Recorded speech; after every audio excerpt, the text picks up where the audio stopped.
Okay, welcome back. Astrid, are there any questions? Yes, we have questions. The first question is, do we communicate with each other through the invisible planes? Yes, that's a very good question. Well, very generally you can directly say yes to this, because the first principle, as we discussed, is that everything really is inseparable. So what happens on the invisible plane also has as much an effect as things that happen on visible planes, although we are not ready yet to perceive that exactly. But like the example I gave in this first part, and when we are happy and are looking forward to something, we also radiate that, and you can people can also perceive that without even without seeing you sometimes, even perceiving it over a distance. And we all know these times when something close to us, somebody close to us, we think of, and then the phone rings they call us. Yeah. So there are much more things happening also on invisible planes. But now in our current state of evolution, we are not so open to that, which is not a bad thing, actually, because we have our language, we can express ourselves via the physical realm and also interact and communicate with each other. It is even said in Theosophy that the communication on these more invisible realms will naturally come to us, that our senses are now more directed to this physical plane, but will become more open to invisible planes as well. But actually, if we talk about mental communication, actually what we do we just only use our physical senses as like a sort of transfer, because actually when we communicate, it is on a mental level, so it is already, you might say, on an invisible plane. So So you mean the level of our thinking, that's invisible? Yeah, and that's right. It's transported like transformed into words. Yes. So we only have to use words, transform it, and clothe our ideas, which actually are invisible entities, in vehicles like words and sentences, to get the idea across. Yeah. Okay. Yeah. Okay. The second question is, you were talking about how we could change our lives with eating less meat, drive electric cars. But how do we know if this evolution of our behavior, if that is fast enough with respect to climate change? Yes. Well, that's a good question. Also, I can and I see it and hear it a lot in my direct environment, that a lot of people are worrying about that. If we continue, will this not be the end of maybe our planet? Civilization. Or civilization. Well, from a theosophical standpoint, we can say a few things more about it, because first of all, the way nature reacts is already manifesting and is on different levels karmically to our behavior. So we already see some of the corrections now taking place, and that's not only, I think, on the outer side, on the physical level, but also more on invisible plane. So next to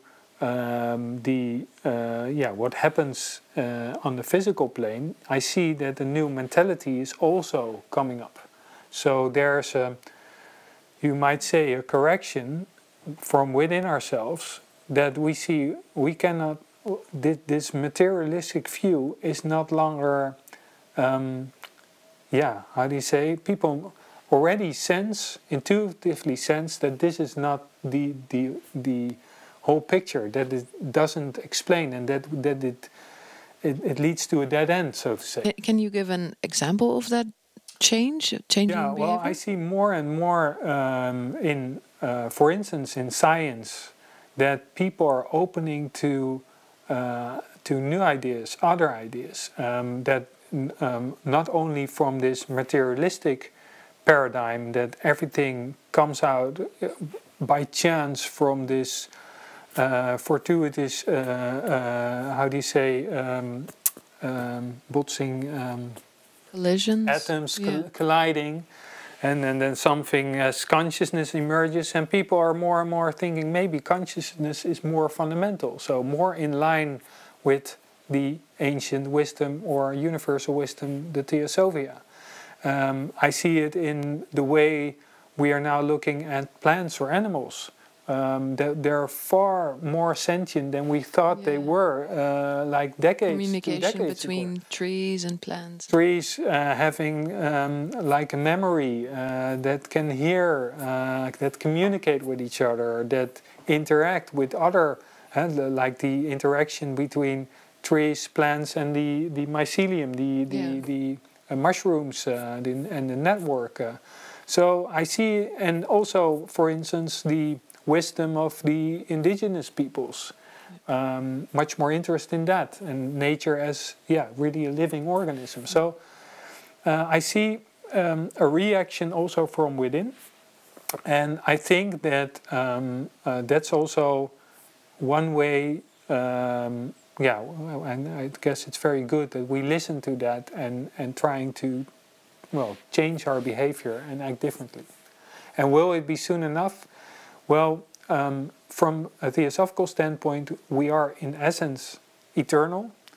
So if we can't deal with it this incarnation, we have other chances in coming incarnations to set things right. But preferably this one. Yes, of course, yeah. Okay. There's another question that came in. Yeah. It says, nature is often presented as a tool for man's use and survival. Right. Nature with a capital N, invisible or visible, is rarely presented. Can you give us a concrete example of nature with a capital N, and how it operates in our lives, how we are interconnected? Well, actually, this is what is happening every day. It is all nature, actually, with a capital N. We just don't perceive it that way. But we can already see, of course, how how our acts and deeds are, what they are doing to the ecosystem. And we also recognize that if we give more room to nature, more space to nature, and there are luckily also there is more knowledge about it. For instance, there is this idea of letting rivers flow. I know, room for the river. Room for the river, exactly.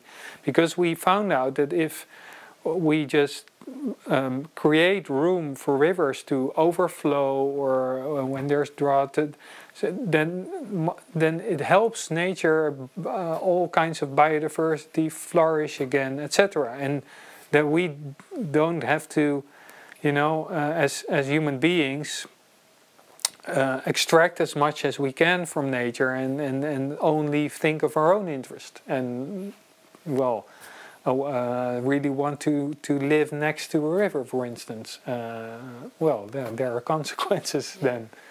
So I think we just have to see it more from a broader perspective.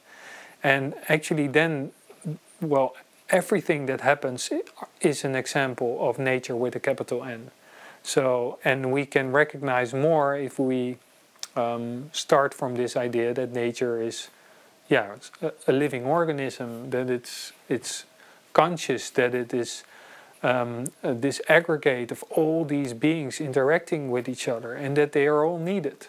And maybe one more example, I will also use that in the next lecture, but it's this idea of that nature also regulates itself. So there are many ecosystems where, for instance, the waste of one species is the food of another.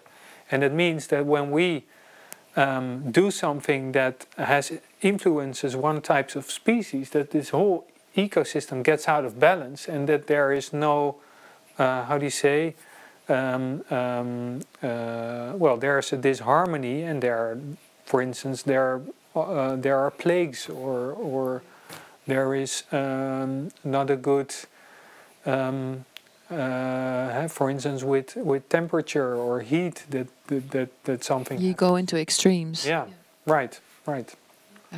Yeah. Last question. Yeah. Living nature is often the most beautiful source of inspiration for science. Scientists think in cause and effect, but they still draw other conclusions and do not yet recognize that there is a force behind the phenomena. How can we help them from a theosophical perspective? Well, I guess to just give attention to those scientists, because I think science can help itself at best, but well, like other types of human thought, there is always this caveat of dogmatism, and there was a long time a dogma on the everything that is not measurable or invisible, and slowly I think that more and more scientists are showing that well, without if you only look at the outside of things, you just cannot answer these what's really taking place. So I see scientists, for instance, saying that cells are cognitive. That's the word they use, cognitive. So there's some sort of intelligence, because what they see cannot be explained just from material phenomena. And I think that what we can do, of course, spread these age-old theosophical universal teachings, but also maybe show that in science there are scientists that also find this out, discover this for themselves, and give them attention. Yeah. So we feed their thoughts with our thoughts. Yes, exactly. And I guess it's good that you say it, because I think we do. It's not by chance called universal wisdom. It does apply to every part of life. So I think it's maybe even more important, if you're really interested in this, to just make sure you get a clear idea of these teachings, and also to translate it and to say it in your own words, because and also give the example in your own life of what the things that you believe in, because we all have our direct environment and probably people that also work in science or universities or whatever. Yeah. True. Okay. Yeah. Thank you. That was it. Okay. Good questions. Thank you. So we will continue with our second part, trying to answer the question, what are laws? And as I said, we also write this with a capital L, just like nature with a capital N. And we do this to indicate that there is more to it than we generally understand it to mean. And as we explained before the break, we actually see nature as a great living or inspirited whole, extending over an infinity of visible and invisible spheres of existence. So exactly the same applies to what we understand by laws of nature or laws in general. Before the break, we asked the question, who or what governs nature and how exactly? And that is where laws of nature come into play. But then what are these laws and how do they work? To what extent do they determine and can we influence them? Based on the starting points we discussed in the first part, we can at least already draw some preliminary conclusions. Once again, the repetition of the three key ideas from the first part: the principles of boundlessness, cyclicity, and fundamental identity. And nature as an inspirited, living organism working from the inside out. The first conclusion you can already draw, based on this, is that there is no supreme God who determines everything. True, in the boundlessness there are infinitely many beings, with infinitely many degrees of consciousness, more limited or much greater than us. But infinity also means that there is no limit, no absolute peak, and therefore no supreme being. There is always something beyond. On the other hand, there is also no purely mechanical workings of mere matter. Through everything flows the one limitless life, from atom to star, and everything has the same limitless potentiality. And therefore, essentially, also everything has free will. Thus nothing is predetermined, nor is there any coincidence. On the basis of free will in each being, each itself creates the causes for its own life, however limited or broad, and each undergoes the consequences thereof from the one boundless life of which it is an integral part. Everything, therefore, is life interacting with life. And it also means that nature is not perfect. Every being, however, is evolving and developing towards a grander, more universal, more perfected version of itself. But in the boundless there is never a final end to this. Which is a good thing, otherwise it would imply a sudden stop of development, of growth, and also of meaning. A second conclusion from the fact that there is nothing outside of the one life is that laws, or laws of nature, are basically abstractions. There are no laws that determine things for us. Laws themselves do nothing either. It is living things that behave according to certain laws. To understand this better, we are going to look at the concept of emanation. We find this concept of emanation among others from the philosopher Plotinus, who himself was a disciple of the sage Ammonius Saccas, who lived in Alexandria around the 2nd century of this era. Only the latter left no writings behind, as several sages did neither. Think of the Buddha, Jesus, or Socrates. Plotinus was a Neoplatonist who lived in the 3rd century AD, and his basic principle was the one. And he defines it that as something that precedes everything that exists, and cannot itself be seen as something existing, although all that exists flows from it. Something that, in other words, corresponds to what we have previously referred to as the principle of boundlessness or the one life. That flowing forth of all existing from this one is thus called emanation by Plotinus, or in Greek, aporeia, which literally means flowing forth, radiating or emanating.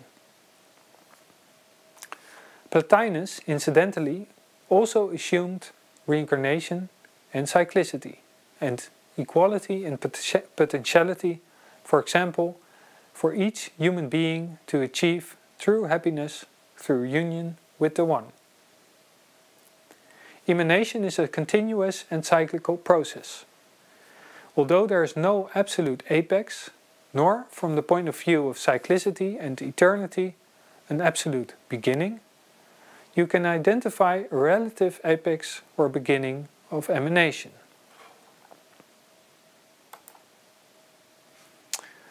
You might call this a source consciousness or an oversoul with a certain radiance.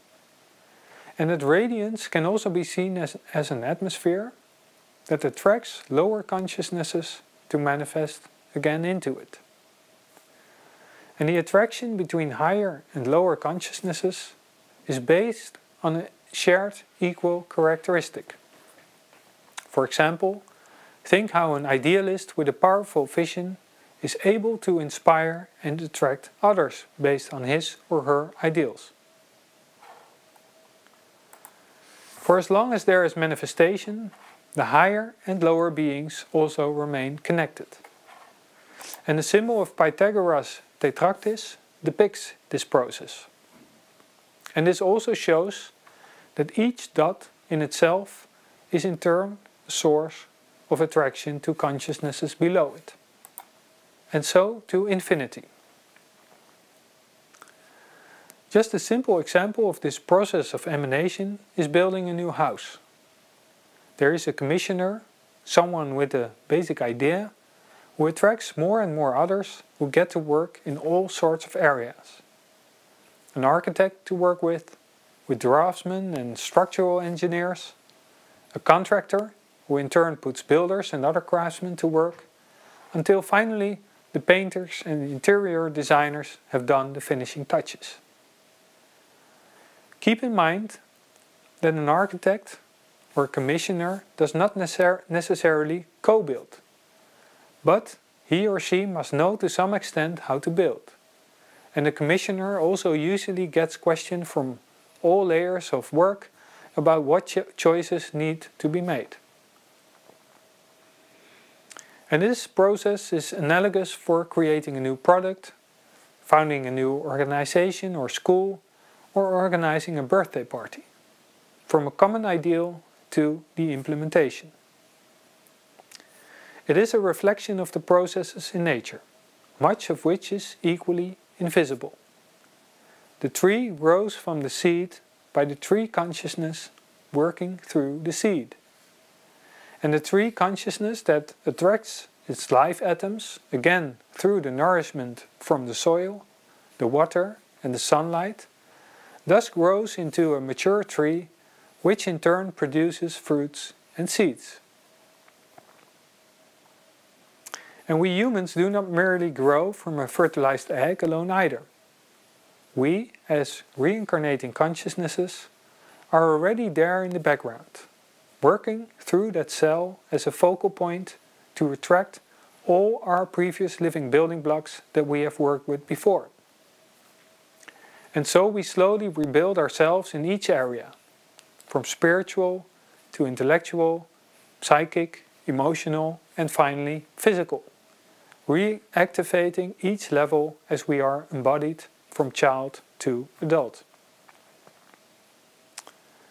A cell, a plant, an animal, a human, a planet, a star or a galaxy, they are all born from a magnetic center of consciousness, which transmits its sphere and rays to lower regions and forms focal points there through which consciousness can flow out and attract other consciousnesses. Thus, spheres of consciousness flow from one to another. So back to this question about who or what determines the order in nature. We conclude now that it is all beings in their interconnectedness, based on their own attractions. Let's start with ourselves as an example. We, as reincarnating beings, reincarnate ourselves after the dormancy period or rest period between two lives, by forming a focal point again through various intermediate stages on the physical plane through a pair of parents. And with that magnetic focal point, we again attract the living building blocks or life atoms with which we have also cooperated in previous incarnations. And so there is also a being of cosmic consciousness working behind or through a galaxy, or a sun, or a planet as our Earth. And this source consciousness in turn attracts spiritual beings of slightly lower levels who lay down the patterns on which lower consciousnesses function. Exactly as we can influence our biorhythms to which all the cells and bacteria that compose our intestinal flora, for example, conform. So what are the laws of nature? These are nothing but the action and interaction of consciousnesses and wills on all kinds of levels. Or more simply, these are habits of beings. Just as we determine the laws for the cells in our bodies with our biorhythms, we ourselves are subject to the day and night cycle of the earth, to ebb and flow, to the seasons, to the relationships to other planets and stars that determine certain cycles, etc. And this is not just a matter of outwardly observable action. There is also an inner action and interaction. So can you say that other beings determine certain things for us? Yes and no. We do not directly have the ability to make the Earth rotate faster on its axis, or to speed up its lap around the Sun, or to influence the movement of other planets in our solar system. But we can influence how we interact with those cycles. We attune our sleeping and waking to the day and night cycle, but we don't have to. And we can also sleep during the day and work at night, for example. And so each year, some birds migrate in winter to the other hemisphere of the Earth, where it is summer. And from the point of view of boundlessness, each being, according to its range of consciousness, also has the free will to move with or against nature's laws or patterns. But even if we start talking about the laws of nature or habits on a more inner or spiritual level, they will never absolutely determine for us. So that is the no answer to this question, do the laws of nature govern us? And this is because seen from the oneness of life, there is also one law or habit that is always guiding. And this law is also called Dharma in the East. It means law, but also duty, which already indicates that it is not something beyond life, but a conscious, inspirited habit of beings. It comes from the Sanskrit root dri, which means to support or to sustain. And that makes a lot of sense from the standpoint of the oneness of life. Because everything is connected to everything else, as we already told you. So, in a sense, it is also the duty of each part to support or to sustain the whole. Dharma is also used as a word for teaching or doctrine, and described by Dr. de Brucker as the right religion, right philosophy, right science, and the right union of these three. And additionally with the meaning of equity, justice, conduct, or duty. So you see two meanings of Dharma. On one side, law or doctrine, implying that you can know it as a teaching, and on the other hand, the meaning of duty or righteous conduct. Now these two meanings cannot actually be separated, because as Plato said, true knowledge equals wisdom. True knowing equals being.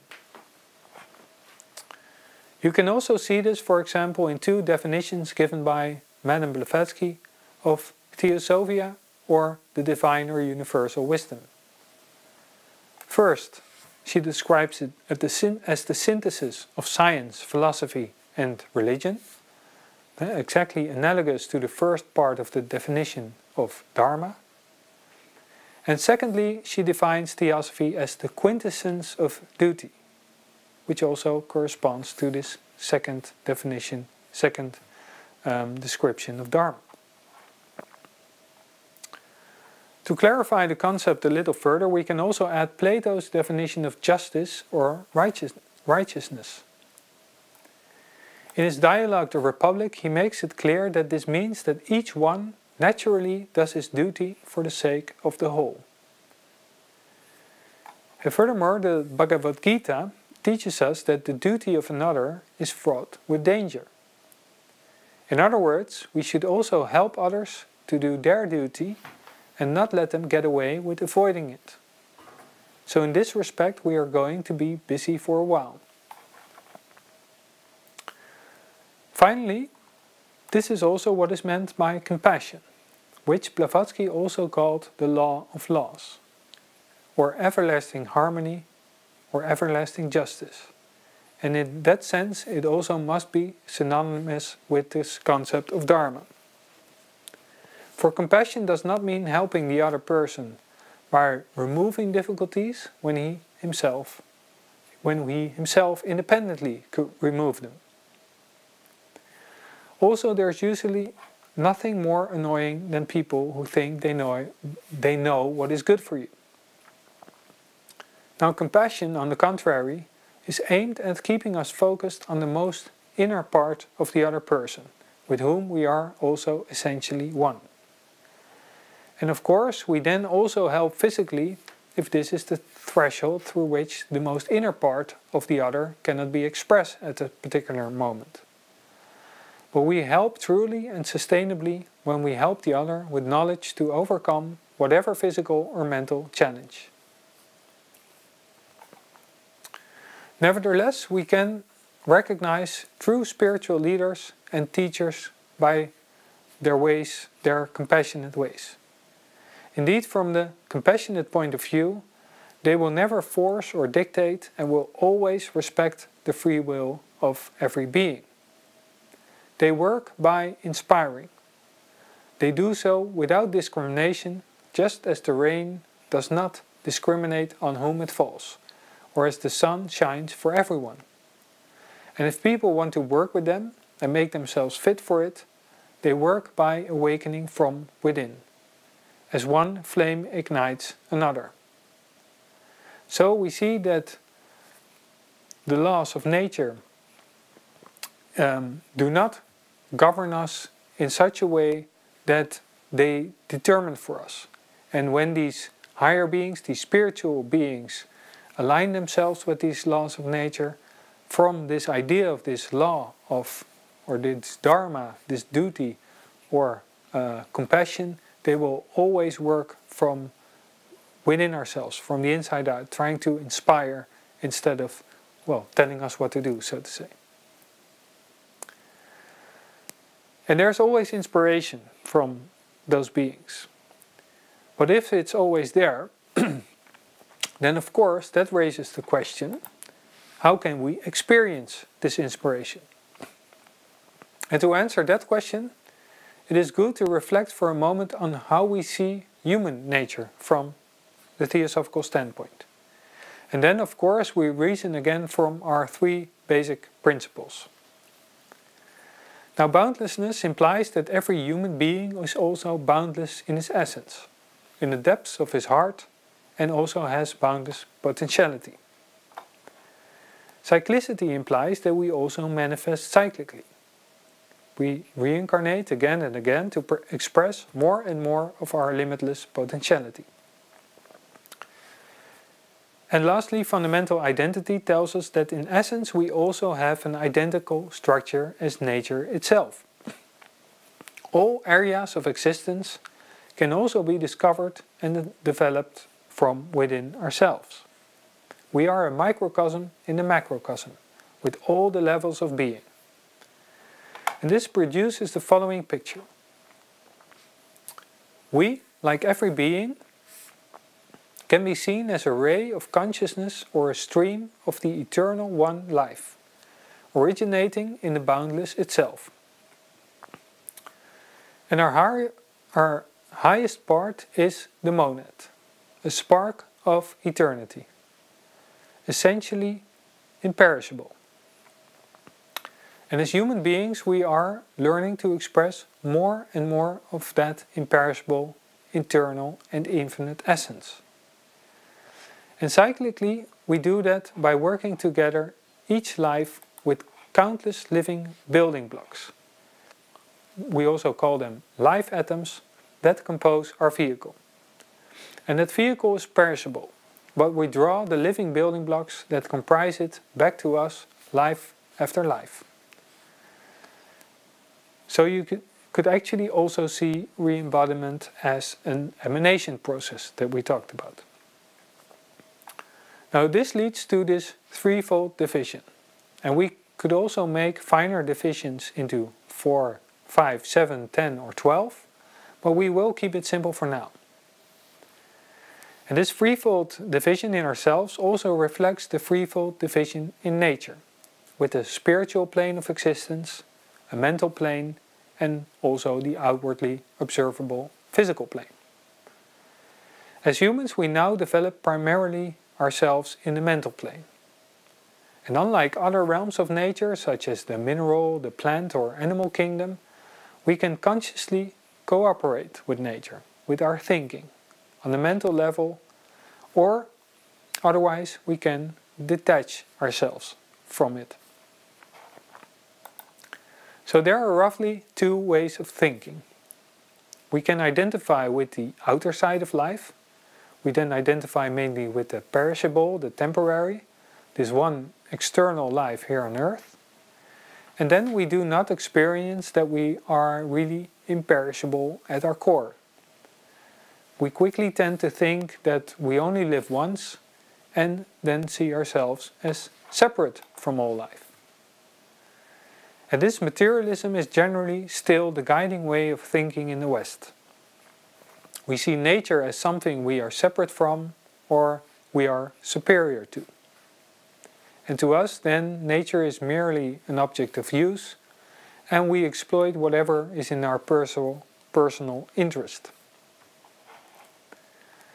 We also call this the personal perspective, because we identify ourselves then with the persona, which literally means the mask.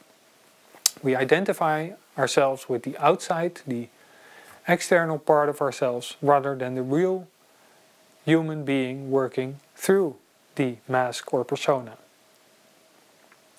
It is primarily this materialistic view that has led to a sort of dealing with nature that we now see the effects of and reap the sour fruits of. The focus on outer existence makes material prosperity a priority for many people. Meanwhile, we deplete nature and the earth for the raw materials needed for all the new innovations.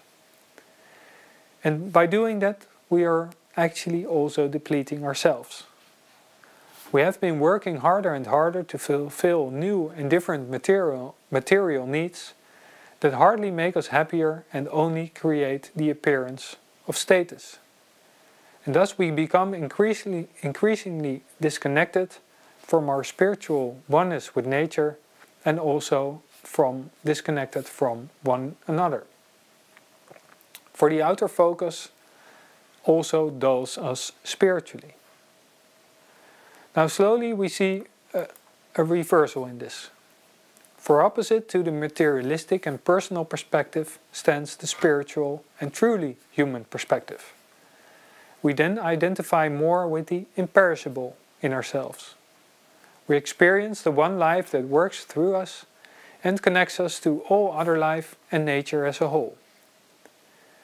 And this is a more inner or spiritual experience involving conscience, our intuition, and also our compassion with other life. It is the direction in which we can find true enlightenment or liberation and in which we can grow infinitely.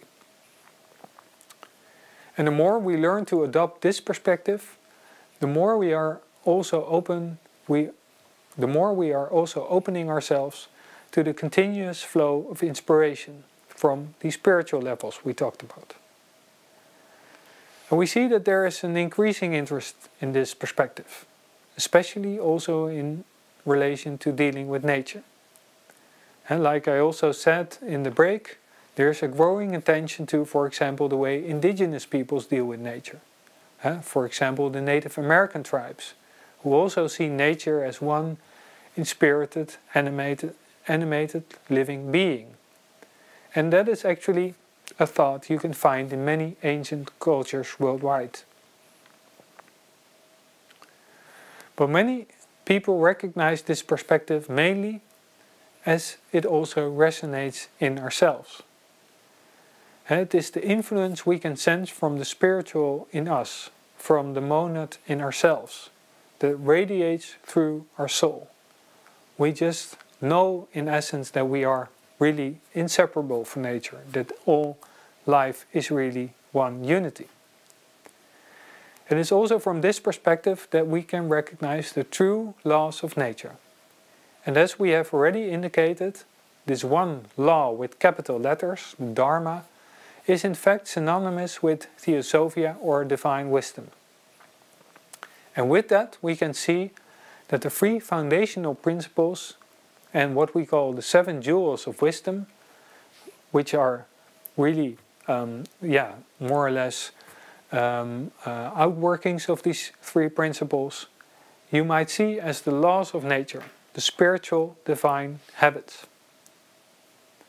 And we then talk about cyclic and karmic law, as well as hierarchies of consciousness and the process of emanation, the idea of self-becoming or the uniqueness of each being, the jewel of progressive evolution, the 2 paths, and finally also the knowledge of the self. Now in the first lecture series of this season we have already talked about the 3 fundamental propositions and also the 7 jewels of wisdom. And each series focuses on one of these. And in this series then we will be dealing with mainly the 3rd level or the 3rd jewel of wisdom, that of hierarchies or levels of consciousness and the process of emanation. So in the next part we are going to look particularly from that 3rd jewel at what working on with nature actually means. We will do that after the break, but first again give a brief summary of this part. So we first started to say that everything that lives comes about through this process of emanation, and that also means that there is always life within life. Based on that, we could conclude that laws really are habits of beings, and that there is also a hierarchy that follows this law of laws, which we also call the hierarchy of compassion, named after this law of laws, compassion. And we then discussed that we can experience inspiration if we focus on the spiritual core within ourselves. Now in the next part we are going to look at what that specifically means for working on with nature, and in doing so we will also try to answer the questions, why do we not obey these laws of nature? So that we will continue on that in the last part. For now, a short break of 3 minutes and see you after that. Okay, welcome back. Astrid, any questions? Yes, we have a question. Well, you mentioned the threefold of body, mind, and spirit. Mm-hmm. We as humans have, especially with our bodies, a close connection or an attraction to planet Earth. Mm-hmm. We belong to planet Earth. Mm-hmm. But are there any beings that develop loose from a planet, away from a planet? Yes, okay. Well, first of all, and I will discuss that further in the next lecture, that our relation is not only a physical relation with this planet. Of course, we are partly built from this planet, but Theosophy tells us that actually we are a child of the earth, a child of the sun, and also a child of the stars. So, and that refers to different parts of ourselves, also on from the perspective of consciousness that we are attracted to. So actually in our higher parts we are more or less home in our solar system, and in more high parts even in the galaxy, or you might say the universe as a whole. So coming back to, are there beings that evolve more or less separate from a planet? You could say that higher beings, some higher beings, evolve being part of a star. And even higher beings are part of the galaxy. But then, of course, when we discuss this and when we read this in the Theosophical literature, we tend to think directly about what we know as the outer forms we recognize as stars and galaxies. But actually, they're nothing more than the vehicles that cosmic consciousness works through. And in general, you might say that wherever we are, nature is always this aggregate, this hierarchy, this working together. So every being is always part of a larger being to which sphere he more or less is home or belongs to, and has his own evolution until he is more or less identical in expression of consciousness to that hierarchy of that sphere. So actually, Theosophy tells us that right now we are actually on our way to becoming more or less cosmic beings after many, many cycles and cycles to ultimately also embody ourselves as a star. And of course, within this idea of boundlessness, there is no end to that. So that's only another phase. So I guess you could say there are beings separate from planets, but not separate from any other larger cosmic being. Okay. Yeah. Okay. That was the only question for now. Okay, thanks. Then we go to the last part, working on with nature, which I want to discuss what does it really actually